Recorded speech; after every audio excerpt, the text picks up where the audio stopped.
Good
morning, everyone. It's Wednesday, June 12th, 2019, and I'm going to do a little bit of a tour. This time, maybe give you an idea of what's going on instead of just pictures with music. We're starting back here in the northeast corner of the garden, and you'll see a lot of grass in my garden because we're still taking over new areas, and so please forgive that, but just know that I'm trying my best to keep up with it. In the northeast corner, we have this bed of sunchokes that we put in, 3 years ago, I guess, when we put in the fence, just because we didn't plan on planting anything back here, and every year I take a bunch out, and it keeps putting more in. It's a great late season flower. It'll be about 9 to 10 feet tall and have a nice yellow sunflowerish flower on it in September, which is really nice because most things are done by then as far as the flowering goes in the garden. I have my pea trellises here. I've got 3 different kinds. This one is King Tut. This one is Little Marvel. And this one is the Oregon Sugar Snap peas pods for stir fry. Back over there, that is horseradish, and it's in a bed, but I'm not sure how contained it really is. Here we had our radishes, but it's been a cilantro bed in the past, so you see there's a lot of cilantro in there still, a lot of grass, but I also have carrots in there. So the second planting was carrots, and we'll just let that go. This is a bed full of chocolate mint, fennel, dill, mostly chocolate mint, pineapple sage, a few onions, some chives, and Virginia creeper. So I am not going to touch a whole lot in there because I'm extremely allergic to that. Garlic back there. We're getting the scapes off of the hard necks. And I checked the soft necks, and they do not look to be ready to harvest. So I've not grown them before, so it's a new experience to find out when exactly they are ready in relation to the hard necks. Let's see. Okay, back over here behind me. Hopefully you can see with the sun being out. Oops, move it that way. There we go. These are 2 trellises of tomatoes, and there's about 60 plants in here. I have it on both sides, and on the southern end of each trellis there are companion plants like basil, zinnias, marjoram, different kinds of basil. This one is an aromata, I believe is the name. But you can see they are starting to get just huge. And these are all ones that I started from seed inside in March, early March, probably the first weekend in March. And we sold a fair amount, but I have more that didn't sell. So I'm going to put those in another section of the garden later today, hopefully, because I think we're supposed to get possibly some rain this weekend, so it'll be a good time to get some in there. Everybody is complaining about how much rain they've received, but I tell you, we have not gotten in this little section where we think we're under the dome. It keeps us dry, and I don't know if it's elevation or what it is, but we are not overly wet here, and we haven't been. We were very cloudy early in the season. But boy, we sure could use some more water on a regular basis. Over here I have some cabbages and cauliflower and broccoli, kale, and one lone Brussels sprout plant, which I will be shipping anything I get off of that to Texas to my friend, because she's the only person in the whole world I know that eats them. Let's see, this bed right here, I'm going to put the remaining peppers from our sale. So that's a good amount of pepper plants right there, but it's a pretty big bed, and I think they'll do well there. I don't have anything else planned for it. There's lettuce, and those have been in since March, and the only thing that's bolting so far is the Mizuna. Alright, so yeah, that section right there is something, many somethings. That section over there are beets, and then over there are pepper plants, which I will show you. This is the asparagus bed, and you can see it's overgrown, and it's going to get moved this year. We did get asparagus to eat off of it in the beginning, but we've got some beetle problems, and I need to get this bed cleared out and moved to an area that can be better maintained. Probably put some ground cloth in the bed. I have wood chips in there. It just hasn't done the trick. So the grass is just crazy, and I need to do something else for next time. So I think I'll plant the crowns, and then I'll put landscape fabric down, just leave holes where the crowns are planted. We have our piggies back over here, and I don't know, nope, they're not out, but we are going to open up their space soon, get the wires strung for their new large yard, and they'll be able to go out and play. That over there is a raspberry patch that we put in last year.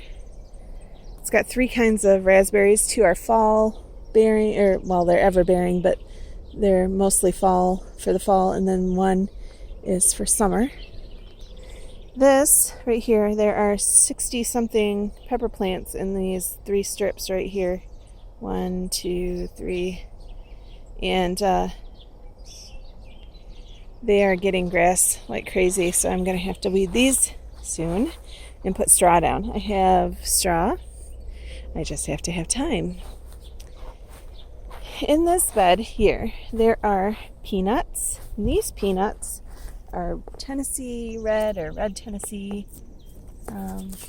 You can see them. They are there. Let's see, where are you? There you are. These are saved from the seeds of the peanuts that I planted last year. So I knew I would get more this year if I saved them instead of snacking on them, even though there weren't that many to snack on. But it's a novelty here in Michigan to be able to grow peanuts. It's kind of a southern thing. So they worked out real well last year, and I didn't baby them or anything, and we got enough to plant 2 long rows here. I don't know if you can see the difference in color from those plants to the others. There's also rutabaga, another planting of carrots, and some Swiss chard. And all of these were put in late, those 3 things. So I don't anticipate getting a whole lot out of them, but I will try. And there's beets in here. I just watered them, so they're down a little bit.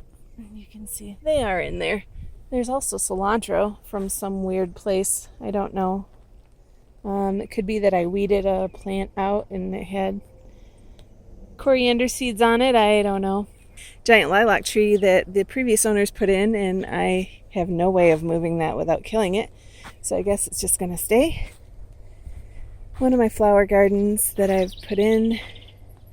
Someday this will all be very beautiful. I promise. In my real retirement, I will get all of that stuff taken care of. You can see the tomatoes again from this side. There's nothing in this area. It's all just the landing for being able to put my carts and everything while I'm harvesting. And here we got strawberries, and we are harvesting strawberries for our CSAs. We have 5 special CSA people.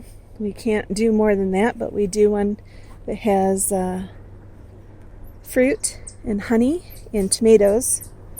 It's not a typical CSA where you get a box every week, but you get fruit, which is not something that you see in normal CSAs. It's typically all vegetables. Let's see, nasturtiums are starting to come up. These are some of my bulb onions and my spring onions. I just did not have very much luck with onions this year, so I'm going to try doing another planting here shortly. I will harvest these spring onions and do another planting. This one, my husband did. He drilled some holes in buckets, and we're starting to get flowers on this one. One is a Yukon Gem, and the other one is Red Norland. I'll go back to the other potato area later. Okay, this is all squash, green beans, potatoes, rhubarb, and a few companion plants, zinnia, roselle, and chamomile. I have some other things I want to plant in here too, and I have to redo some of the beans. It appears that in this area, even though we didn't have a later frost, I think our last frost was in the very beginning of May, which is not typical. The ground just was not warm, and so we all thought that we could plant green beans, and the germination rate was very low. I'm going to say 30% probably on my green beans. So all the beans that I saved, the seeds that I saved from last year, were pretty much screwed up by the cold ground. So with that said, I bought more of the variety that I like, which is Contender. And we love those beans, and they're very prolific. They give us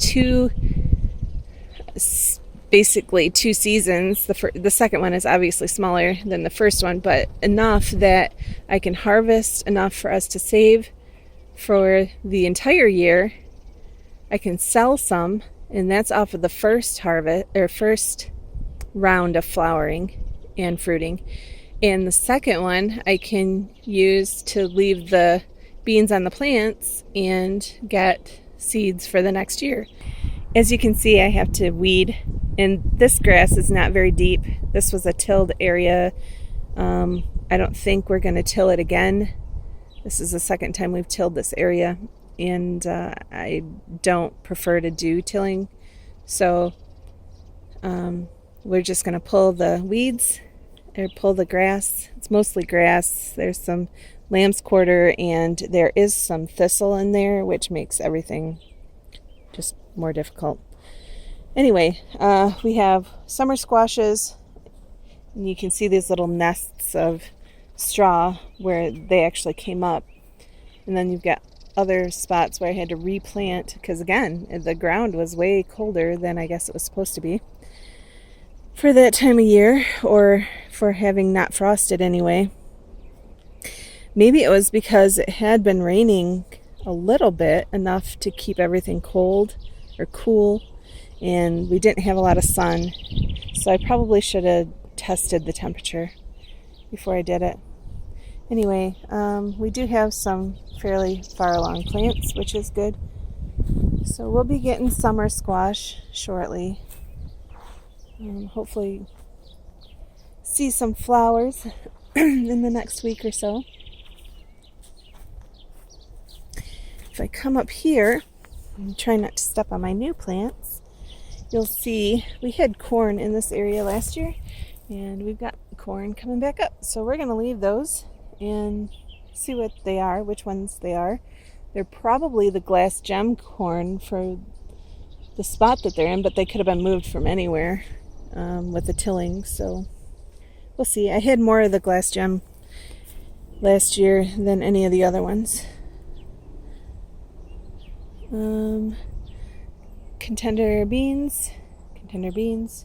You can see they're in there, and it's a pretty good amount, but I'm going to have to replant, pull up some of these spots that don't have any beans that came up at all, and put in the new seeds that I bought a couple days ago from Baker Creek, of course. It's about Baker Creek, Annie's. Where else do I buy from? Fedco, maybe? Nope, I didn't order any from Fedco this year.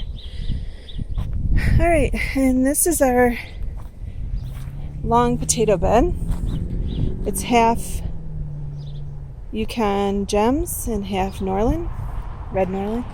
Our rhubarb, which was just transplanted to this area last year, so I didn't expect a whole lot out of it. I did harvest some. I've mainly been pulling flowers off of this stuff. There's a couple apple trees over there on the other side of the garden fence. The roses are in bloom along the old privacy fence there.